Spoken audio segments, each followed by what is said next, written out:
السلام علیکم ورحمۃ اللہ۔ مومن کا ہتھیار سلسلہ وار دعاؤں کے سلسلے میں آج کی دعا، یہ دعا پیارے نبی صلی اللہ علیہ وسلم نے اپنے صحابی حضرت عبداللہ بن قیس رضی اللہ تعالی عنہ کو سکھلائی۔ اس حدیث کے راوی حضرت ابو موسیٰ اشعری رضی اللہ عنہ، صحیح بخاری حدیث نمبر 6384۔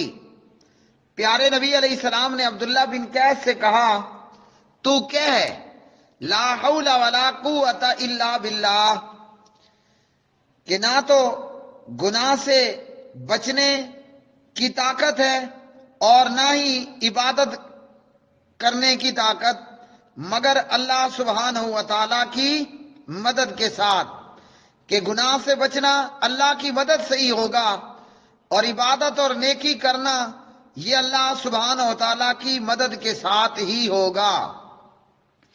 آپ نے فرمایا یہ لا حول ولا قوت الا باللہ، یہ لا حول ولا قوت الا باللہ فإنها کنز من کنوز الجنہ، یہ جنت کے خزانوں میں سے ایک خزانہ ہے۔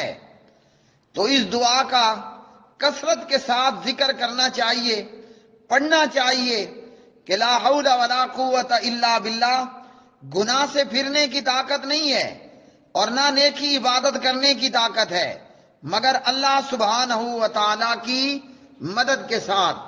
تو اس کے کثرت کے ساتھ ذکر کرنے پر ہم گناہوں سے بھی بچیں گے، نیکی اور عبادت بھی زیادہ سے زیادہ کر پائیں گے۔ وآخر دعوانا ان الحمد للہ رب العالمین۔